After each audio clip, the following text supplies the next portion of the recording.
गुरुजी ये पैराग्राफ है ना, माई एक्यून। आज हम इस लेसन का, ये जो लेसन है आपका लॉस्ट स्प्रिंग, इसका सेकंड पार्ट हम शुरू कर रहे हैं आज। इस सेकंड पार्ट के अंदर एक बच्चे की कहानी है। वो बच्चा वैसे तो एक मैकेनिक बनना चाहता है, मोटर मैकेनिक, लेकिन उसको चूड़ियां बनाने के काम में लगा हुआ है। वो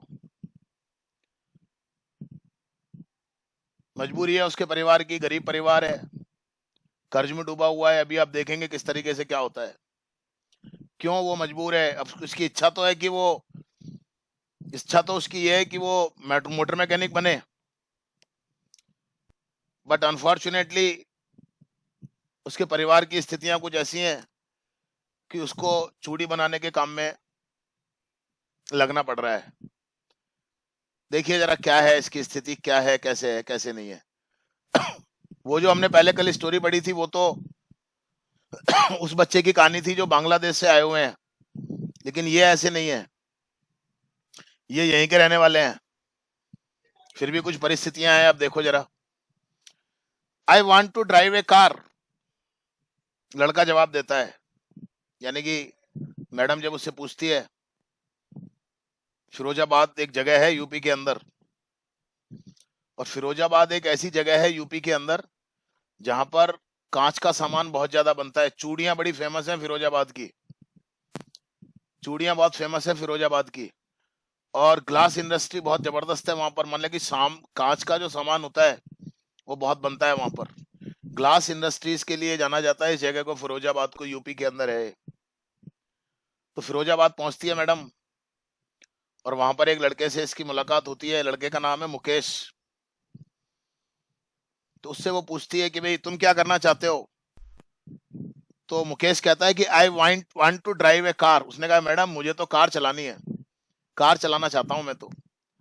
Mukesh insist on being his on master. Mukesh इस बात पर जोर देता है कि वो खुद का अपना मालिक बनना चाहता है, किसी की नौकरी नहीं करना चाहता, खुद का अपना काम करना चाहता है। गाड़ियों का काम सीख करके कोई गैरेज वगैरह खोलना चाहता है वो। I will be a motor mechanic, मैं एक मोटर मैकेनिक बनूंगा। ही अनाउंसेस, वो कहता है इस बात को। Do you know anything about cars, I ask. तो आई आस्क मतलब जो लेखिका है वो पूछती है कि तुम कुछ जानते हो कारों के बारे में। तो मुकेश जवाब देता है I will learn to drive a car. Mukesh कहता है कि मैं सीख लूंगा कार चलाना। ही आंसर्स, वो जवाब देता है looking straight into my eyes, सीधा मेरी आंखों में देख करके कहता है वो। यानी कि कहने का मतलब ये कि उस लड़के के मन में एक विश्वास है कि वो कार चलाना नहीं आता तो क्या हुआ, सीख लेगा वो। लेकिन इस बात को कहते हुए इसके मन में एक विश्वास है कि वो एक मोटर मैकेनिक बनना चाहता है। His dream looms like a mirage amidst the dust of streets that fills his own Firozabad. और उसका जो सपना है वो एक मृग मरीचिका की भांति है। मृग मरीचिका समझते हो आप?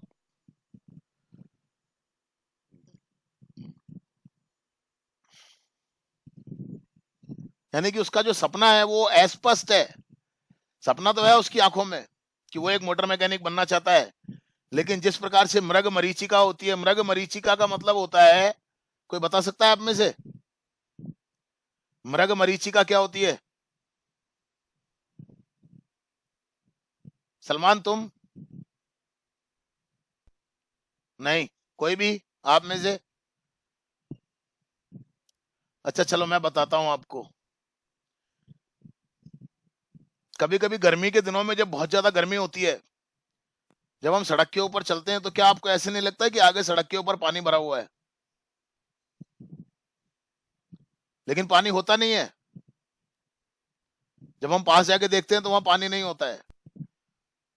ये जो यस सर, धूप के दिनों में। हाँ, धूप के दिनों में ये स्थिति जो होती है वो मृग मरीचिका कहलाती है। रेगिस्तान में इस प्रकार के मृग मरीचिकाएं बहुत ज्यादा दिखाई देती हैं।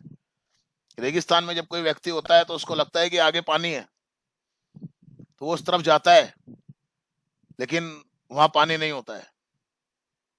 फिर वो चलता है, फिर उसको लगता है कि आगे कहीं पानी भरा हुआ है, लेकिन वहां पानी नहीं होता है। वो कुछ धूप से कुछ ऐसा सिस्टम बन जाता है कि वो ऐसा लगता है कि पानी भरा हुआ है। इसको हम कहते हैं मृग मरीचिका, जिसको हम इंग्लिश में बोलते हैं मिरास। तो उसकी आंखों में सपना तो है मोटर मैकेनिक बनने का, लेकिन वो एक मृग मरीचिका की भांति है, यानी कि अस्पष्ट है, स्पष्ट नहीं है। बनना तो चाहता है वो, लेकिन मुश्किल है बनना।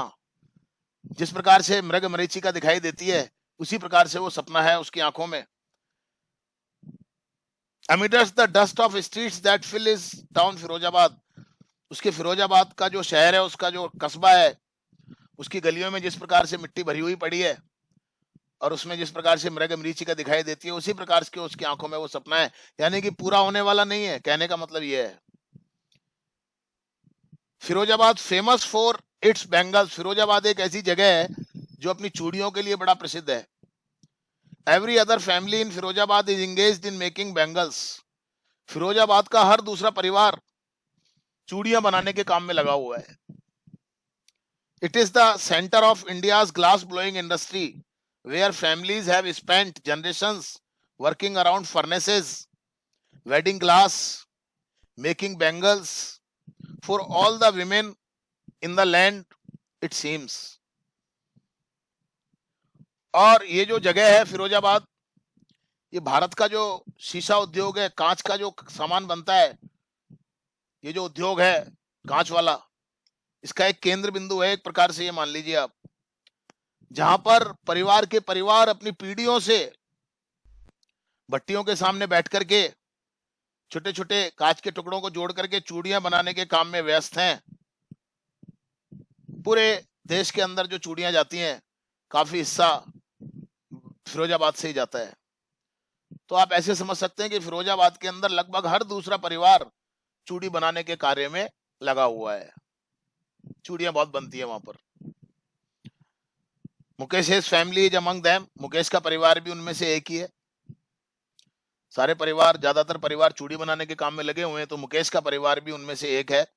None of them know that it is illegal for children like him to work in the glass furnaces with high temperatures in dingy cells without air and light, that the law, if enforced, could get him and all those 20,000 children out of the hot furnaces where they slog their daylight hours, often losing the brightness of their eyes. थोड़ा सा बड़ा sentence हो गया, कोई घबराने की बात नहीं है।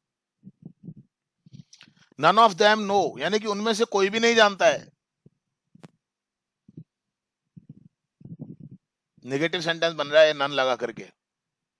जितने भी परिवार हैं जो चूड़ी बनाने के कामों में लगे हुए हैं, उन्होंने अपने बच्चों को भी लगा रखा है, उनमें से कोई भी इस बात को नहीं जानता है कि that it is illegal for children like him to work in the glass furnaces.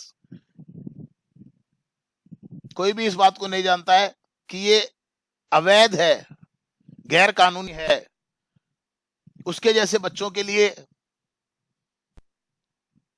भट्टियों के सामने बैठ करके चूड़ियां बनाना।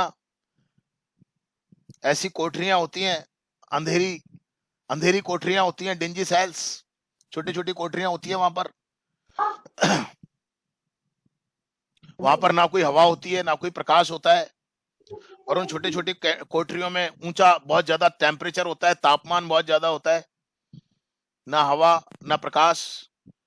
और उन छोटी छोटी कोठरियों में भट्टियों के सामने बैठ करके ये छोटे छोटे बच्चे चूड़ियां बनाते हैं।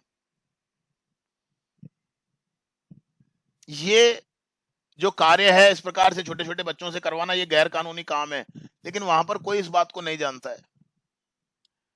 और कोई भी इस बात को नहीं जानता है कि that the law if enforced, कि अगर वहां पर ये कानून लागू किया जाए, could get him and all about all those 20,000 children out of the hot furnaces where they slog their daylight hours.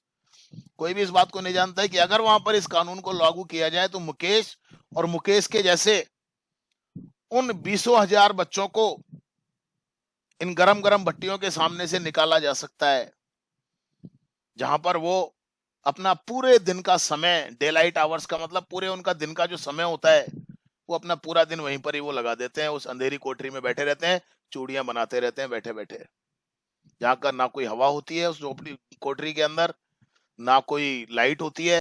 पूरा दिन वो वहीं पर लगा देते हैं, यानी कि पूरा दिन का जो समय होता है, यानी कि वो लोग दिन का प्रकाश देख ही नहीं पाते। और उन कोठरियों के अंदर ऊंचा तापमान होता है, अंधेरा होता है, ना हवा, ना प्रकाश, और उसी माहौल में उनको वहां पर काम करना पड़ता है। आप अंदाजा लगा सकते हो उनके स्वास्थ्य के लिए कितना हानिकारक होता है। लेकिन अगर कानून जो बना हुआ है कि छोटे छोटे बच्चों से इस प्रकार से कार्य नहीं करवाया जा सकता है, अगर वो कानून वहां पर लागू किया जाए तो मुकेश और उसके जैसे 20,000 बच्चों को, 20,000 बच्चे इस काम में लगे हुए हैं, 20,000, उन 20,000 बच्चों को वहां से निकाला जा सकता है, उस विषम परिस्थिति से, उन भयावह स्थितियों से, उन हानिकारक माहौल से उन 20,000 बच्चों को निकाला जा सकता है जो उन भट्टियों के सामने बैठ करके चूड़ी बनाने का काम करते हैं। और क्या होता है, often losing the brightness of their eyes, और इस प्रकार से वो क्या होता है, लगातार जब वो वहां पर काम करते हैं तो अक्सर उनकी आंखों की जो रोशनी होती है वो धीरे धीरे समाप्त हो जाती है। अगर अंधेरे में बैठ करके काम करेंगे तो क्या होगा, आप लोगों से भी कहा जाता है कि भाई जब आप पढ़ाई करो, कोई भी काम करो तो सही प्रकाश होना चाहिए। अंधेरे में बैठ करके अगर आप कोई भी काम करेंगे तो धीरे धीरे उसका दुष्प्रभाव हमारी आंखों के ऊपर पड़ता है और हमारी आंखों की रोशनी समाप्त हो जाती है। वो बच्चे इस माहौल में काम करते हैं और पता है क्या होता है, लगभग 20-22 साल की उम्र आते आते तो उनकी आंखें एकदम खत्म हो जाती हैं, एक प्रकार से उनको दिखना भी बंद हो जाता है। अब बताइए आप, इससे बुरी स्थिति क्या हो सकती है। तो कुछ ना कुछ मजबूरी होगी उन बच्चों की जो वो काम करते हैं, कुछ माँ बाप की भी मजबूरियां होंगी। Mukesh's eyes beam as he volunteers to take me home, which he proudly says is being rebuilt. और जब मैं मुकेश से कहती हूँ कि भाई मुझे तुम अपने घर ले चलो, तो मुकेश की आंखों में एक चमक आ जाती है। उस स्वेच्छा से मुझे अपने घर ले जाने के लिए, अपनी मर्जी से अपने घर मुझे ले जाने के लिए उसकी आंखों में एक चमक आ जाती है। और वो बड़ी गर्व के साथ कहता है, गर्व के साथ वो कहता है कि मैडम, हमारा जो मकान है ना दोबारा से बनाया जा रहा है, इज बीइंग रिबिल्ट। मुकेश's eyes beam, मुकेश की आंखें चमक उठती हैं as he volunteers to take me home, जब वो अपनी स्वेच्छा से मुझे अपने घर पर ले जाता है और अपने घर के बारे में वो बताता है, which he proudly says is being rebuilt, और अपने उस मकान के बारे में वो बड़े गर्व के साथ कहता है कि मैडम हमारा मकान अब दोबारा से बनाया जा रहा है। We walk down stinking lanes choked with garbage, और हम आगे बढ़ते चले जाते हैं। स्टिंकिंग लेन्स का मतलब जो गलियां हैं उनमें बदबू आ रही है। चॉक्ड विद गार्बेज, कचरे से अटी हुई पड़ी हैं, भरी हुई पड़ी हैं वो गलियां। देखिए माहौल वहां का कैसा है। Past homes that remains hovels with crumbling walls, और घरों के आगे चलते हुए हम, घर पीछे छूटते जा रहे हैं, हम आगे चलते जा रहे हैं। That remains hovels with crumbling walls, wobbly doors, no windows, crowded with families of humans and animals coexisting in a primeval state. और ये जो घर हैं,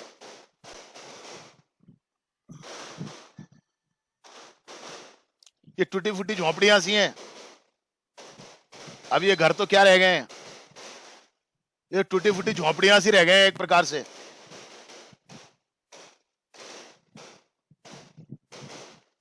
विद क्रम्बलिंग वॉल्स, इनकी दीवारें भी एकदम हिलती डुलती सी हैं, कमजोर हो गई हैं। वॉबली डोर्स, दरवाजे भी इनके हिल रहे हैं।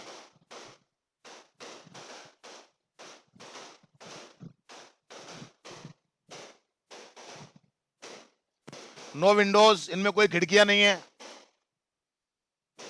Crowded with families of humans and animals coexisting in a primeval state, और इन घरों के अंदर पशु और मनुष्य एक साथ रह रहे हैं। जिस प्रकार से कि एक प्राचीन अवस्था में ऐसा होता था, प्राचीन समय में होता था जब मनुष्य और जानवर सब एक साथ ही रहते थे, इस प्रकार की परिस्थितियों में ये घर बने हुए हैं। यानी कि कुल मिला के कहने का मतलब है कि जो घर यहाँ पर बने हुए हैं, इन घरों की स्थिति बताई जा रही है, झोपड़ियां सी रह गई हैं, छोटी मोटी सी, टूटी फूटी सी, डगमगाते हुए, हिलते हुए से दरवाजे हैं, कमजोर सी दीवारें हैं, कोई खिड़कियां नहीं है इनमें। और इन घरों के अंदर crowded with families of humans and animals coexisting in a प्राइमेवल,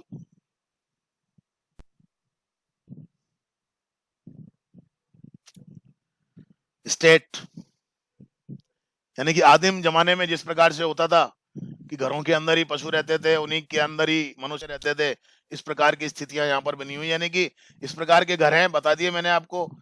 दीवारें टूटी फूटी सी हैं, झोंपड़ियां टाइप हैं, दरवाजे बिल्कुल हिल रहे हैं, खिड़कियां है नहीं, चारों तरफ गलियों में कचरा भरा हुआ है, गंदगी भरी हुई है, बदबू आ रही है, और ऐसे मकान है, इन मकानों के अंदर मनुष्य और जानवर एक साथ रह रहे हैं। अंदाजा लगाइए आप। He stops at the door of one such house, और ऐसे ही एक मकान के दरवाजे के आगे मुकेश रुकता है। Banks a wobbly iron door with his foot, और अपने पैर से उस डगमगाते हुए हिलते हुए दरवाजे को अपने पैर से लात मारता है, ठोकर मारता है। एंड पुशेस इट ओपन, और उसको धक्का देकर के खोलता है दरवाजे को। We enter a half built shack, और एक आधा बना हुआ सा छप्पर है। छप्पर समझते हो आप? छप्पर नहीं होता है, ऐसे गांवों में बना सर देते ऊपर हैं। की छान होती है ना। छान, छान, बिल्कुल बिल्कुल। हमारे यहाँ छप्पर बोलते हैं एक्चुअली। तो हम छान बोलते जहाँ हैं। से हम बिलोंग करता हूँ मैं, वहां पर छप्पर बोलते हैं, तो अपने इधर छान बोलते हैं उसको। सर तो वो ऐसा एक आधा सा बना हुआ एक छप्पर टाइप, छान टाइप एक है जगह, और वहां पर वो अंदर प्रवेश करते हैं। In one part of it thatched with dead grass, मतलब एक छप्पर सा बना हुआ है उस कुटिया के अंदर। और थेस्ट, थेस्ट का मतलब है एक्चुअली वो छप्पर, छप्पर जो बना हुआ है, छान जो बनी हुई है। और शैक का मतलब तो वो कुटिया टाइप, वो ये कुटिया टाइप बनी हुई है, और उसमें एक छान जैसा बना हुआ है, सूखी हुई घास से बनाया हुआ है। देखा होगा आप लोगों ने, अपने हिंदुस्तान में तो कोई ऐसी नई चीज नहीं है। और अब उसके घर की स्थिति बताई जा रही है यहाँ पर, ध्यान रखिए आप। और वहीं पर ही is a firewood stove over which sits a large vessel of sizzling spinach leaves, और वहीं पर ही एक फायरवुड स्टोव का मतलब चूल्हा बना हुआ है, और चूल्हे के ऊपर एक बड़ा सा बर्तन रखा हुआ है, और उस बर्तन के अंदर पालक सीज रहा है, पालक उबल रहा है उस बर्तन के अंदर।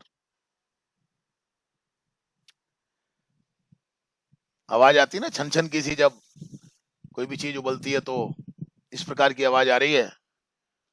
और वो हो रहा है वहां पर, खाना बनने की तैयारी हो रही है शायद।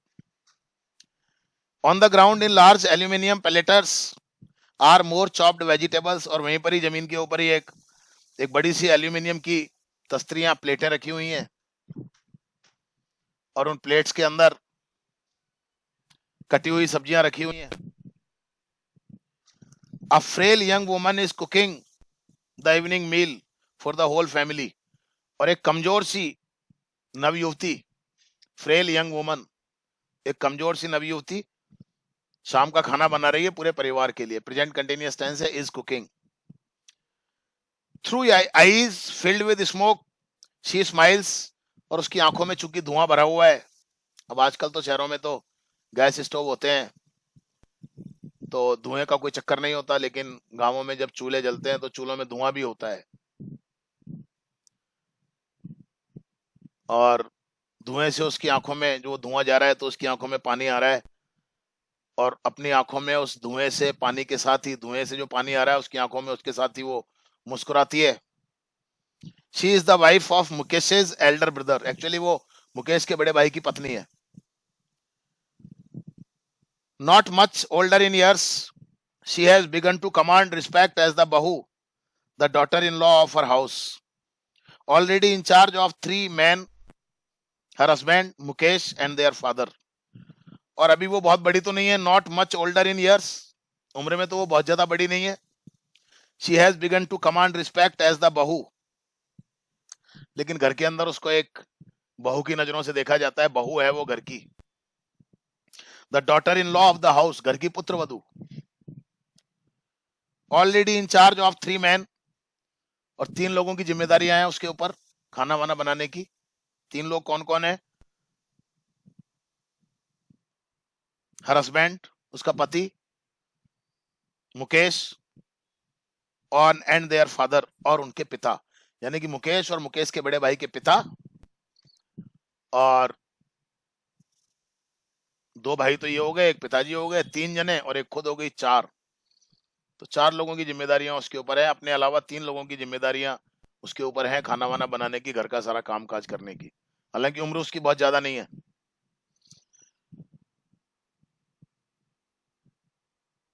When the older man enters, she gently withdraws behind the broken wall and brings her veil close to her face.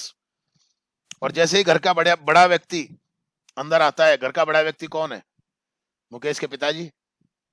Mukesh तो छोटा है, मुकेश का भाई उसका हस्बैंड है, अब और कौन बड़ा रह गया घर के अंदर? मुकेश के पिताजी। तो जब मुकेश के पिताजी अंदर आते हैं तो वो जो बहू है, यानी मुकेश की भाभी, वो टूटी हुई दीवार के पीछे चली जाती है और घूंघट निकाल लेती है अपना। आज भी होता है हमारे गांवों के अंदर ऐसा, शहरों में भी होता है, लेकिन अब शहरों में थोड़ी परिपाटी बदलती जा रही है। शहरों में तो आजकल सिस्टम सारा चेंज होता जा रहा है, लेकिन गांवों में आज भी घर में जब कोई बड़ा बूढ़ा प्रवेश करता है तो, शायद आपको ध्यान हो तो, एक हमारे यहाँ परंपरा है, शहरों में तो अब नहीं रहा, गांवों में एक परंपरा है कि जब भी गांव का कोई बड़ा बूढ़ा व्यक्ति जब घर के अंदर प्रवेश करता था तो पहले खांसी करता था, वो खांसता था पहले, अगर आपको याद आ रहा हो तो, यस सर। या कुछ शब्द बोलता था वो, बेटाओ। मुझे तो याद है मेरे दादाजी जब घर के अंदर इस प्रकार से घुसते थे, हाँ, आवाज लगाते थे कुछ ना कुछ, या खांसते थे वो। अब घर के अंदर हैं, बहुएं हैं, पता नहीं सिर पे उनके आंचल है या नहीं है, वो कैसे बैठी हुई है, क्या नहीं है।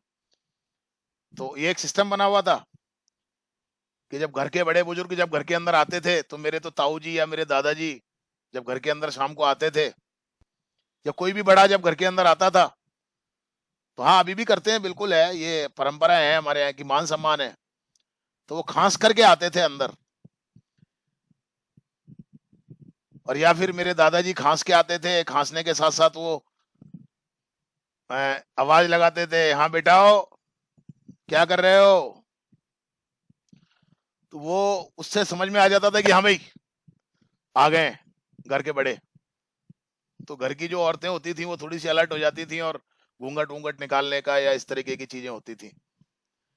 तो इसी प्रकार से यही बात यहाँ पर आई है कि जब घर के वो बड़े व्यक्ति घर के अंदर आए, एंटर करते हैं, तो वो पूरे सम्मान के साथ एक टूटी हुई सी दीवार के पीछे चली जाती है, और and brings her veil closer to her face, और अपने चेहरे के ऊपर घूंघट निकाल लेती है।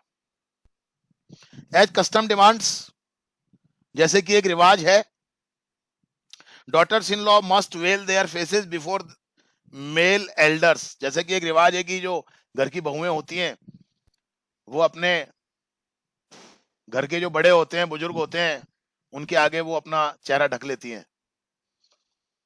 इन this case the elder is an impoverished bangle maker, और इस मामले में जो घर का बड़ा है वो चूड़ी बनाने वाला व्यक्ति है, यानी कि मुकेश के पिताजी। Despite long years of hard labour,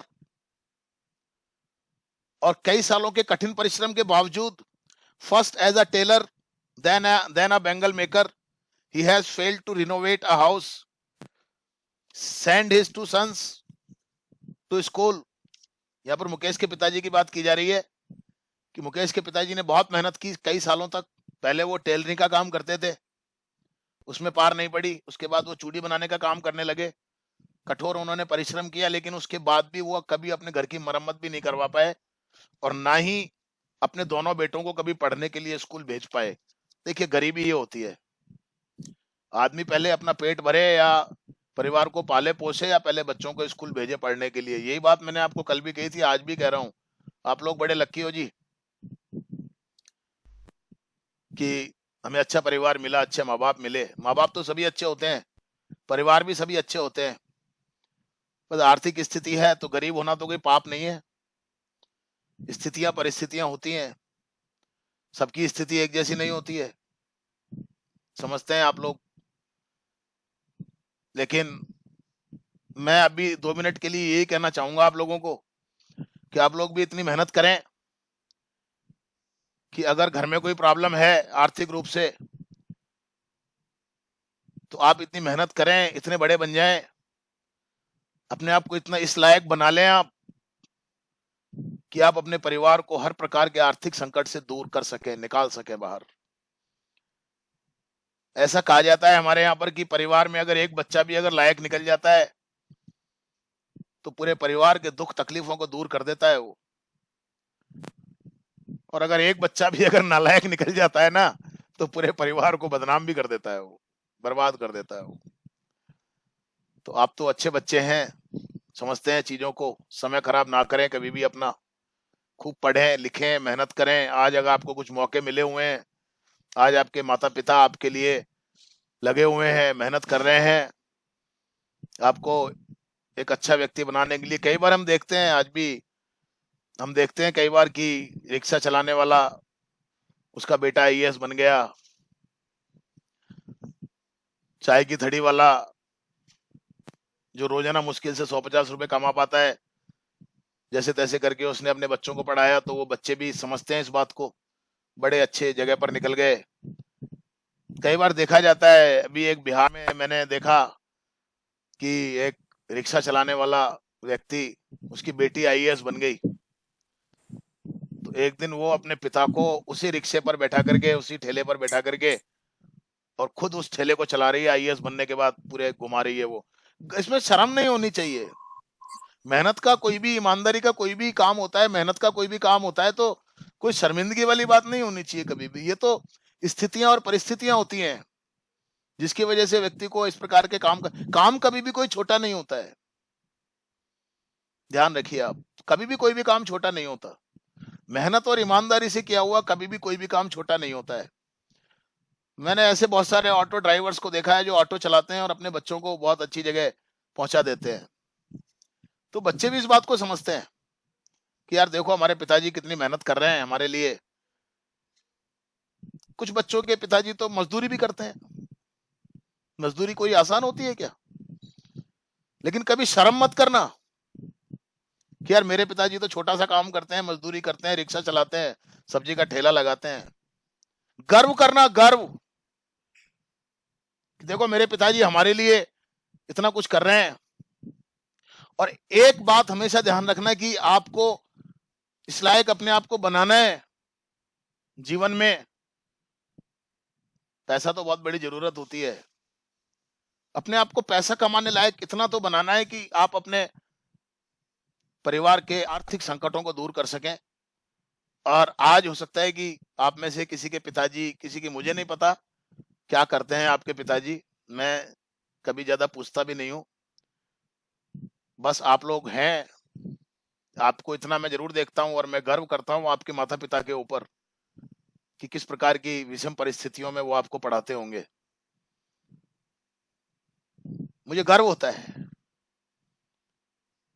बस इतना सा रहता है कि आप उनकी सपनों को पूरा करें। वो अपने लिए सपने नहीं देखते, वो केवल ये चाहते हैं कि आज हम अपने बच्चों के लिए इतनी मेहनत कर रहे हैं, धूप में पसीना बहा रहे हैं, खून पसीना बहा रहे हैं, तो केवल इसलिए कि हमारे बच्चों, हमारे बच्चे कभी इस प्रकार की तकलीफ ना देखें।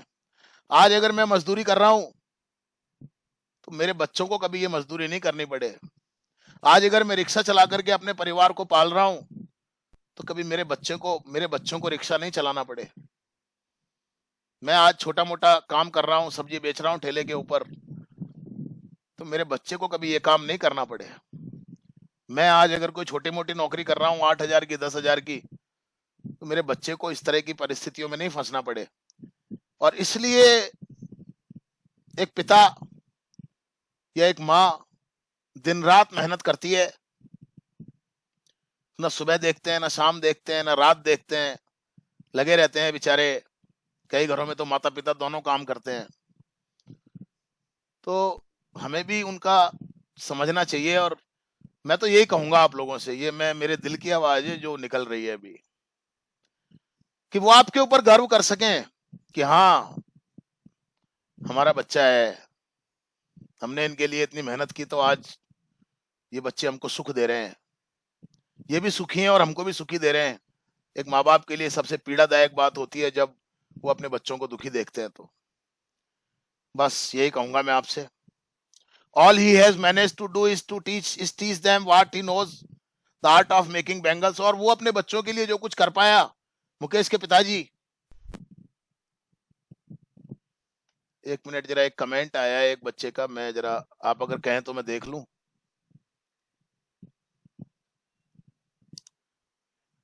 देख लो सर। Thank you. हाँ, अभी एक बच्चे ने कमेंट डाला है मुझे, सलमान ने, कि एक लड़की है जो फुटपाथ पर रहती है और उसकी 99 से अबव % बनी है। तो ये बच्चा कह रहा है कि मुझे उसका नाम याद नहीं आ रहा। कोई बात नहीं, नाम इज नॉट इम्पोर्टेंट, बट ये है कि वो बच्ची अगर फुटपाथ पर रह रही है और अगर उसकी 99% बनी है, तो आप, टैलेंट है ये, इसको कहते हैं हम talent. This is the talent.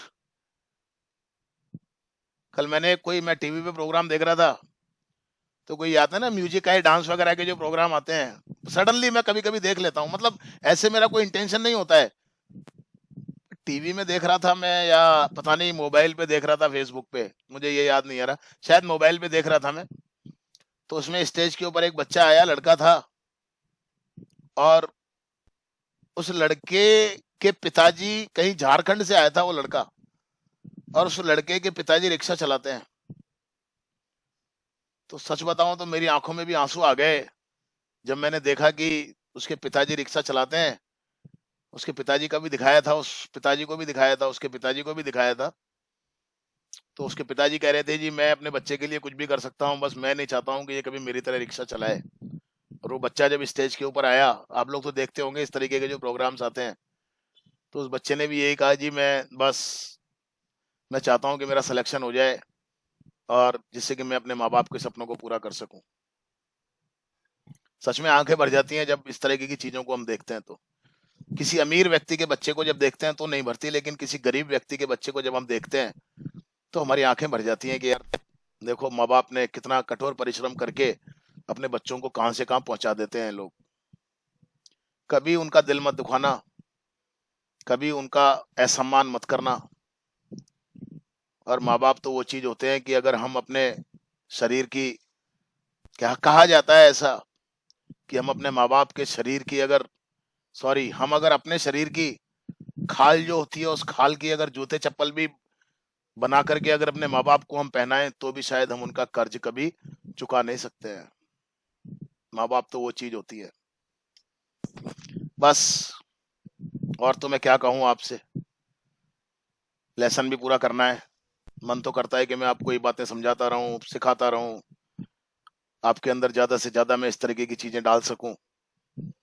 और चाहे पैसा कम कमा लेना, लेकिन माँ बाप को कभी दुखी नहीं करना। पहले उनको खिलाना, फिर तुम खाना। पहले उनको छाया में बिठाना, फिर तुम छाया में बैठना। पहले उनके लिए सोचना, फिर अपने लिए सोचना। ये नहीं कि शादी होते ही और चलो हटाओ, चलती है अपन तो अपनी पत्नी और बच्चों के साथ लेकर के उनको, ना, नेवर, कभी नहीं। खैर, यहाँ पर बात की जा रही है कि मुकेश के पिता क्या सिखा सकते थे। वो तो केवल वही सिखा सकते थे जो वो जानते थे, और मुकेश के पिता ने अपने दोनों लड़कों को चूड़ी बनाना सिखा दिया। इट इज हिज कर्म, his destiny, says Mukesh's grandmother, who has watched her own husband go blind with the dust from polishing the class of bangles. Can a God-given lineage ever be broken? She implies. और मुकेश की दादी माँ कहती हैं, it is his कर्म, his destiny, यही इसके भाग्य, यही इसका भाग्य है, यही इसके भाग्य में लिखा हुआ है। Who has watched her own husband to go blind with the dust from polishing the glass of bangles. और मुकेश की दादी, जिसने खुद ने अपने पति को देखा था, जिसने खुद ने अपने पति को चूड़ियों पर पॉलिश करने की वजह से उसकी डस्ट जो उड़ती है, आंखों में जाती है, बॉडी के अंदर जाती है, बहुत हार्मफुल होती है। उस डस्ट से उसने अपने पति को अंधे होते हुए देखा था। धीरे धीरे बॉडी को बहुत नुकसान पहुंचाती हैं ये चीजें। Can a God given lineage ever be broken? क्या कभी भगवान के बनाए हुए विधान को कोई मिटा सकता है? शायद कोई भी नहीं मिटा सकता। ईश्वर ने जो लिख दिया, जो वंश का कार्य लिख दिया, क्या उसको मिटाया जा सकता है? नहीं मिटाया जा सकता। लेकिन आजकल ये बातें बदल रही हैं, आजकल ये सब कुछ बदल रहा है। अब ऐसा नहीं है कि वंशों से, पूरे परिवार से जो काम चला आ रहा है हम भी वही काम करें, ऐसा जरूरी नहीं होता है। जरूरी नहीं है कि आज किसी के पिताजी अगर मजदूरी कर रहे हैं, उसके पिताजी मजदूरी कर रहे हैं तो वो भी करे ना,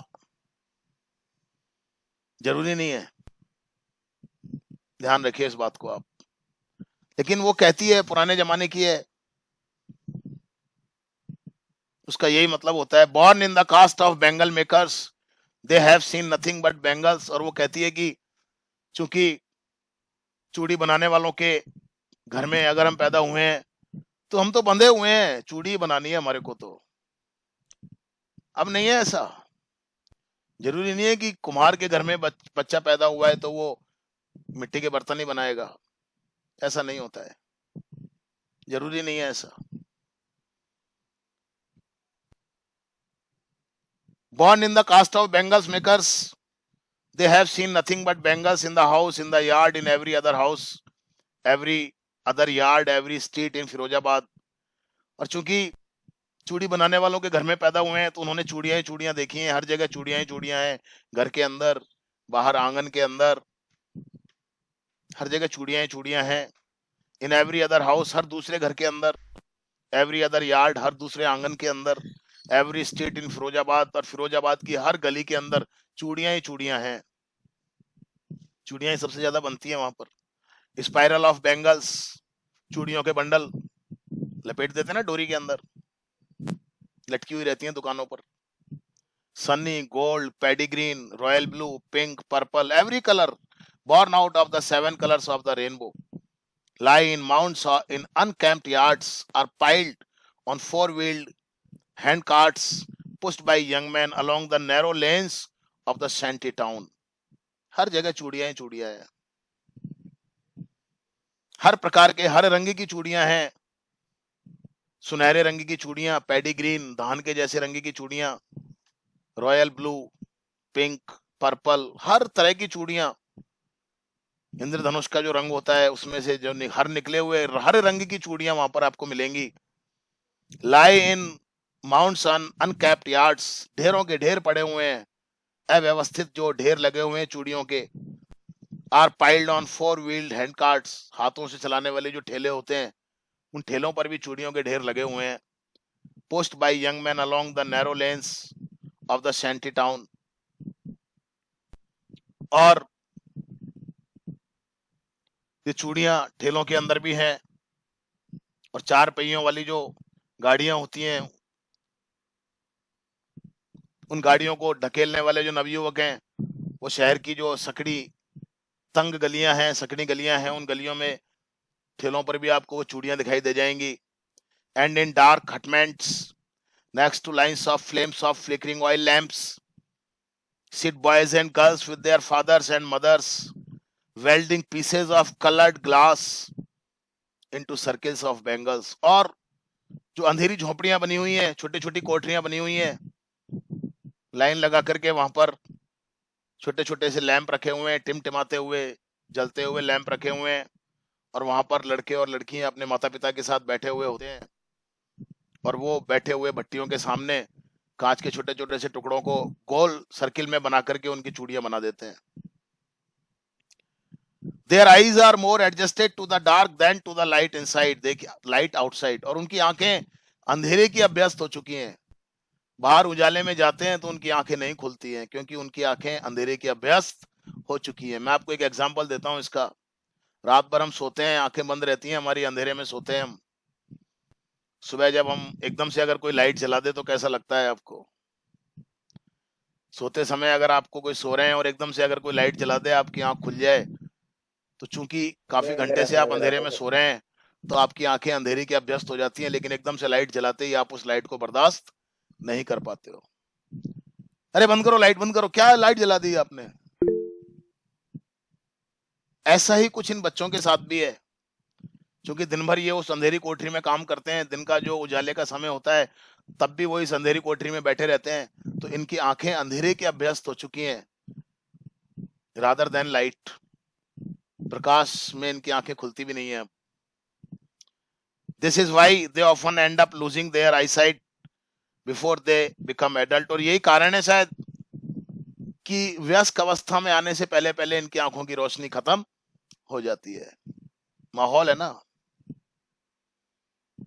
Savita, a young girl in a drape pink dress, और सविता नाम की एक युवा लड़की है जो कि एक गहरे पिंक कलर की ड्रेस में बैठी हुई है।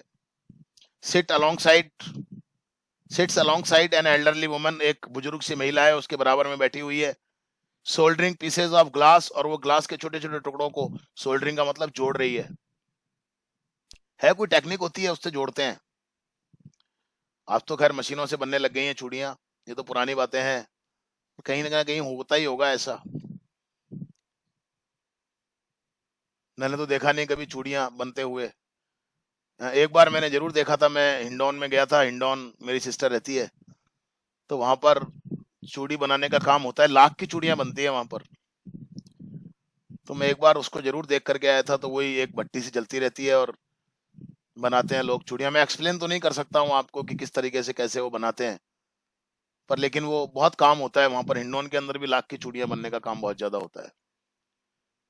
तो वो पता नहीं उसको गर्म कर लेते हैं, उसको कूटते हैं और फिर करके और उसको सर्किल से बनाते हैं उसको। काफी दिन हो गए मेरे को, तो अब मैं आपको एक्सप्लेन नहीं कर सकता वो सिस्टम सारा का सारा, क्योंकि काफी समय हो गया और मैंने जब उसको देखा था तो शायद दिमाग में रहा भी नहीं होगा कि मुझे कभी बच्चों को बताना पड़ेगा कि वो चूड़ियां कैसे बनती हैं।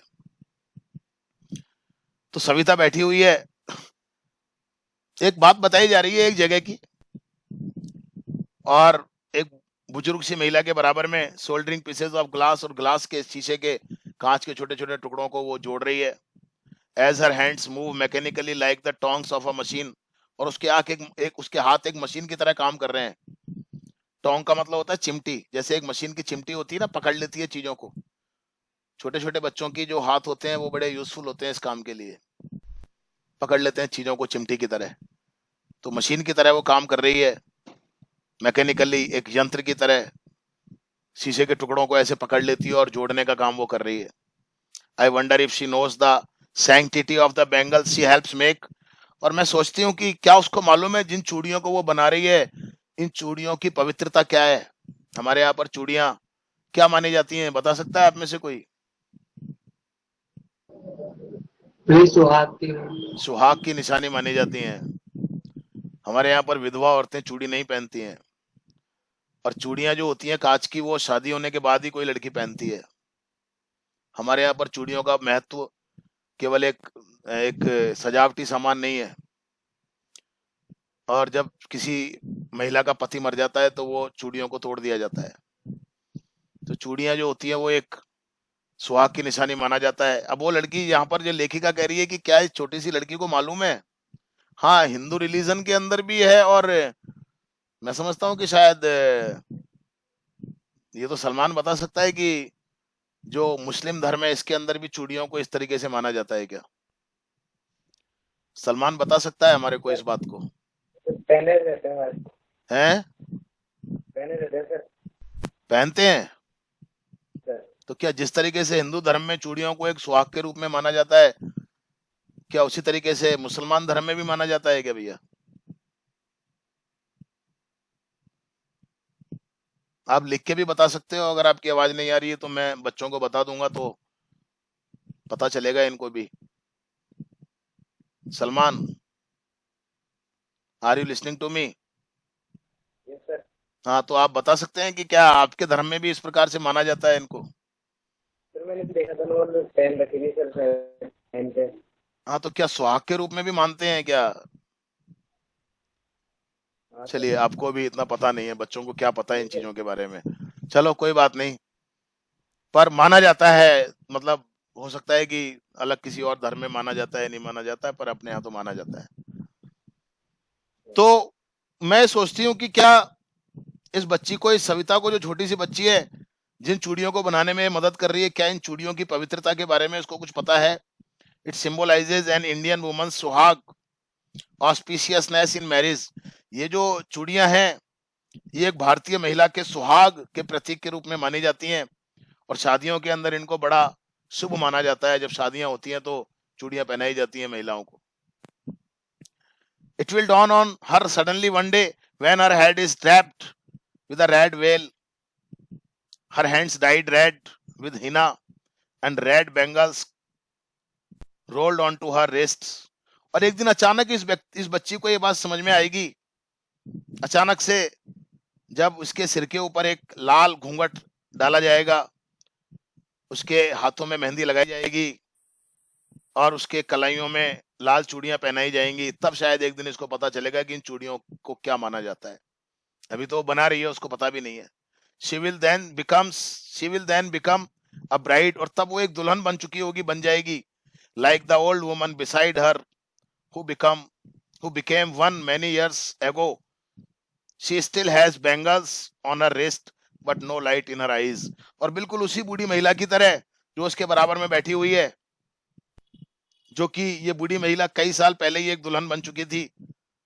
अभी भी चूड़ियां इसके हाथ में हैं, इस बूढ़ी महिला के हाथ में है, चूड़ियां तो इसके हाथ में है, लेकिन शायद इसकी आंखों की चमक खत्म हो चुकी है, इसकी आंखों में वो चमक नहीं है।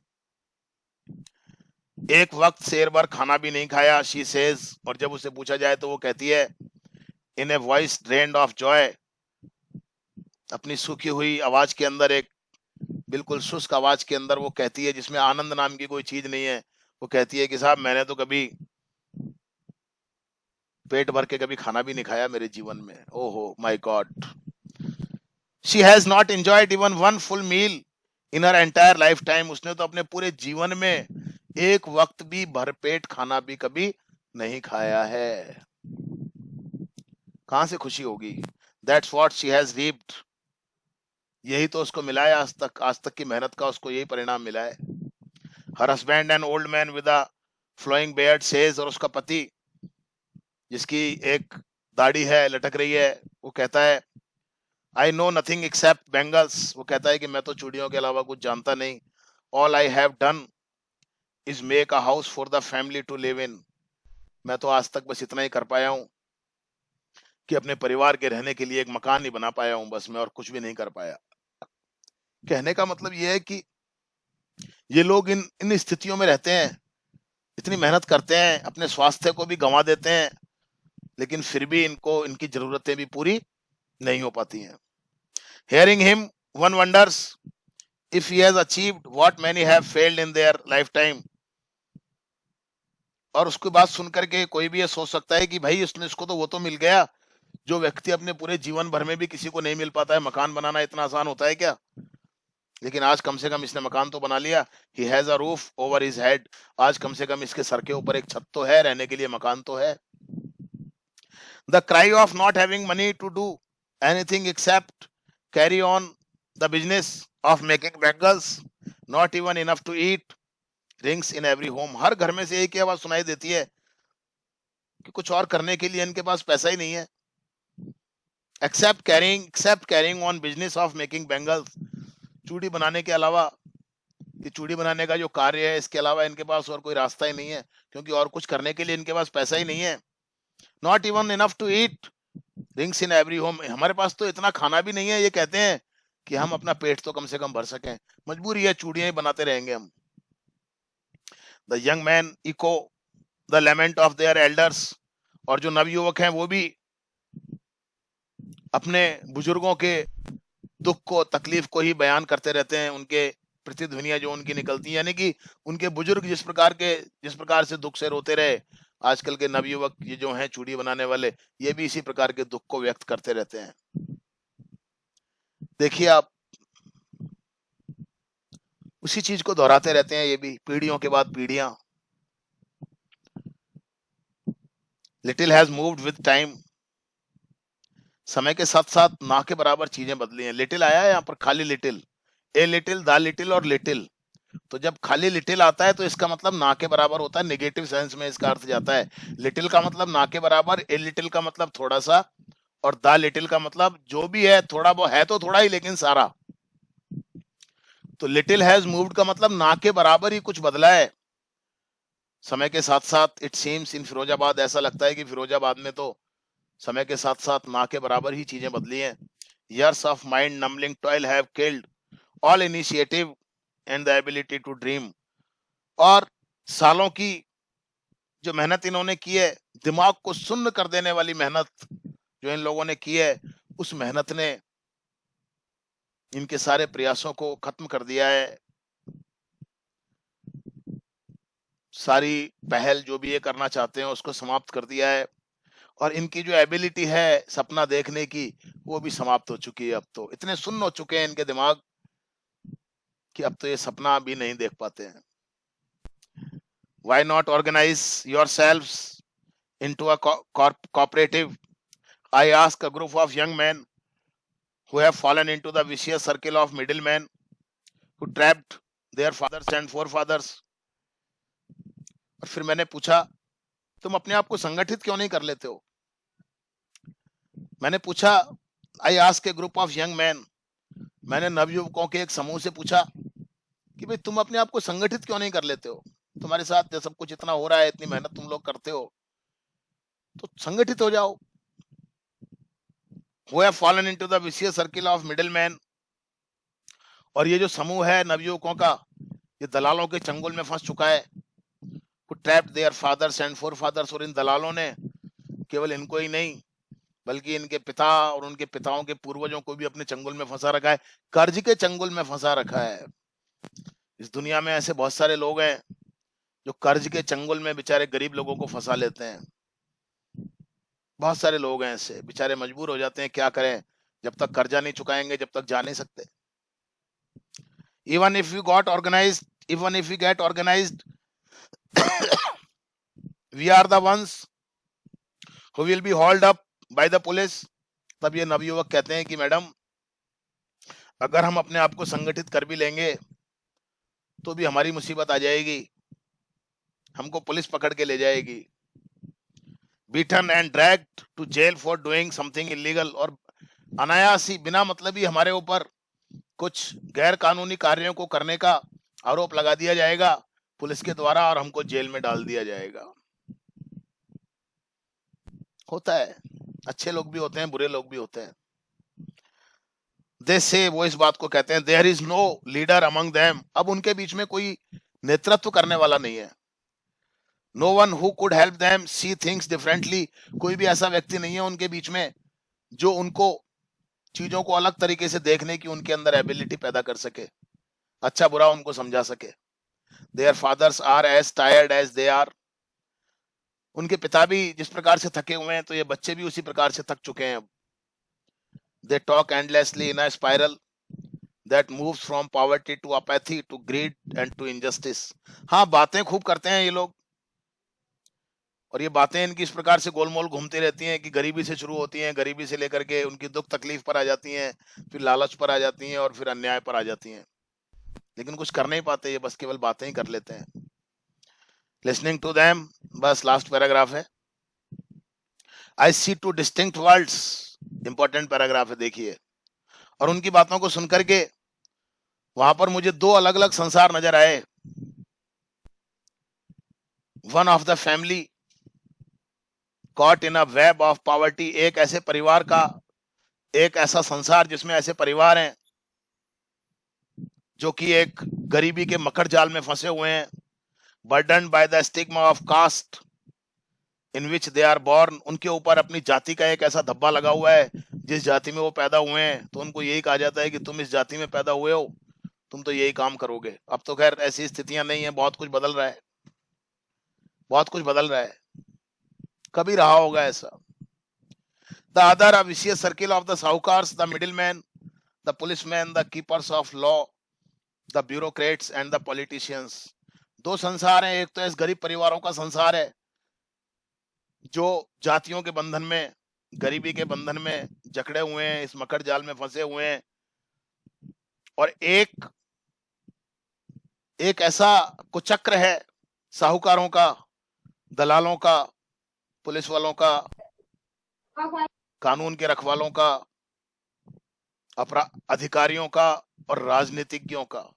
यहाँ पर लेखिका कहती है दो प्रकार के संसार, दो प्रकार के मैंने ग्रुप यहाँ पर देखे। एक तो गरीब लोगों का जो फंसे हुए हैं कर्जे के जाल में, गरीबी के जाल में, मकर जाल में उलझे हुए हैं, अपनी जाति के बंधनों में फंसे हुए हैं। और एक तरफ ऐसे लोग हैं जो साहूकार हैं, सेठ हैं, पैसा ब्याज पे देते हैं, दलाल हैं, चूड़ियों के धंधे में दलाली करते हैं, पुलिस वाले हैं, कानून के रखवाले जो वकील हैं, बड़े बड़े अधिकारी हैं, या राजनेता हैं, राजनीतिज्ञ हैं। Together they have imposed the baggage on the child that he can not put down. और इन सबने मिलकर के, दोनों लोगों ने मिलकर के, उन गरीब परिवारों ने और ये दूसरा जो कुचक्र है नेताओं का, अधिकारियों का, साहूकारों का, दलालों का, ये जो कुचक्र है, इन दोनों ने मिलकर के इन छोटे छोटे बच्चों के ऊपर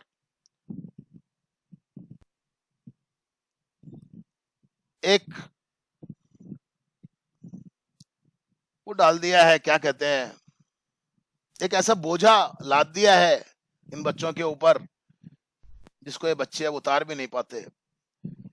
together they have imposed the baggage on the child. और इन दोनों वर्गों ने मिलकर के, गरीब परिवारों ने और इन जो कुचक्र है दूसरा, नेताओं का या दलालों का या साहूकारों का, इन दोनों ने मिलकर के इन बच्चों के ऊपर ऐसा बोझा लाद दिया है कि वो इसको उतार नहीं सकते। क्या करें, बच्चे, करना तो पड़ता है ना। परिवार को जब वो देखते हैं तो माँ बाप ने अगर कह दिया कि बेटा क्या करें, अब करना तो पड़ेगा काम, तो बच्चे क्या करें, करना पड़ता है उनको। Before he is aware he accepts it as naturally as his father. और जब वो बच्चा थोड़ा समझदार होता है,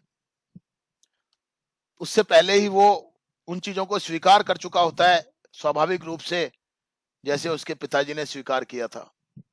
उन स्थितियों परिस्थितियों में वो बंध जाता है। वो अपने भाग्य की, अपने, वो इसको, उसी को अपना भाग्य मान लेता है कि शायद मेरे भाग्य में यही लिखा हुआ है। To do anything else would mean to dare. कुछ और करना, कुछ करने का मतलब होगा बड़ी हिम्मत का काम। And daring is not part of his growing up. और हिम्मत करना तो उनको कभी सिखाया ही नहीं जाता, करना ही पड़ेगा वो जो परिवार वाले कर रहे हैं। When I sense a flash of it in Mukesh, I am cheered। और जब मैंने मुकेश के अंदर इस प्रकार की एक चमक देखी कि मुकेश कुछ अलग करना चाहता है, तो मैं भी बड़ी खुश हुई। लेखिका कह रही है यहाँ पर, I want to be a motor mechanic, he repeats। फिर वो अपनी बात को दोहरा करके कहता है कि मैडम, मैं इस चूड़ियों का काम नहीं करना चाहता, मैं तो एक मोटर मैकेनिक बनना चाहता हूँ। He will go to a garage and learn। फिर वो कहता है कि मैं एक गैरेज के अंदर जाऊंगा। गैरेज मतलब जहाँ गाड़ियां ठीक होती हैं, और मैं सीखूंगा गाड़ी ठीक करना। But the garage is a long way from his home. लेकिन गैरेज में पहुंचना इतना आसान है क्या? गैरेज तो उसके घर से बहुत दूर है। गैरेज उसके घर से बहुत दूर है का मतलब उसकी घर की परिस्थितियां इस प्रकार की हैं कि शायद वो उस काम को सीखने के लिए जा ना पाए। I will walk, he insists. वो कहता है कि नहीं, मैं चलूंगा, मैं जाऊंगा। Do you also dream of flying a plane. फिर मैं उससे पूछती हूँ कि क्या तुम हवाई जहाज उड़ाने का भी सपना देखते हो? तो ही सडनली साइलेंट। वो अचानक से चुप हो जाता है। वो कहता है नो, ही सेज। वो कहता है नहीं madam. Staring at the ground, जमीन की तरफ वो देखते हुए कहता है, in his small murmur there is an embarrassment that has not turned into regret. और उसकी छोटी सी बुदबुदाहट में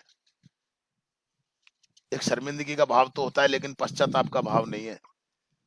यानी कि उसको ये नहीं लग रहा कि मैंने ये सोचा है तो गलत सोचा है।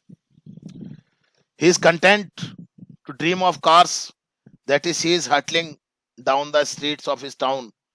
और उसके शहर के अंदर जो गाड़ियां चलती हैं, कारें चलती हैं, उन कारों को देख करके वो संतुष्ट है। उसको लगता है कि मुझे कार का ही मैकेनिक ठीक हूं मैं तो। Few aeroplanes fly over Firozabad, क्योंकि यहाँ पर फ्यू भी उसी प्रकार से आया है जैसे लिटिल आया था। लिटिल अनकाउंटेबल के साथ यूज होता है और फ्यू काउंटेबल के साथ यूज होता है। वही little, a little, the little, वैसा ही होता है। फ्यू, ए फ्यू और द फ्यू। खाली फ्यू आ रहा है तो ना के बराबर, ए फ्यू आ रहा है तो थोड़ा, और द फ्यू आ रहा है तो थोड़े से लेकिन सारे। लेकिन दोनों में डिफरेंस क्या है? लिटिल को हम अनकाउंटेबल के साथ यूज करेंगे और फ्यू को हम काउंटेबल के साथ यूज करेंगे। लिटिल वाटर, फ्यू वाटर नहीं, लेकिन फ्यू एरोप्लेन्स हमने कह दिया क्योंकि फिरोजाबाद के ऊपर बहुत ना के बराबर ही हवाई जहाज उड़ते हैं, यानी कि वहां तो वैसे भी लोग इतना ऊंचा उड़ने की बातें सोच भी नहीं सकते, इसलिए वो बचा। वो मुकेश नाम का जो लड़का है वो एक कार मैकेनिक बनने की बात इसलिए सोचता है क्योंकि वो फिरोजाबाद के अंदर कारों को आता जाता हुआ देखता है। चलिए, इस प्रकार से लेसन आपका समाप्त हो गया है। This is the end of the lesson. Thank you very much.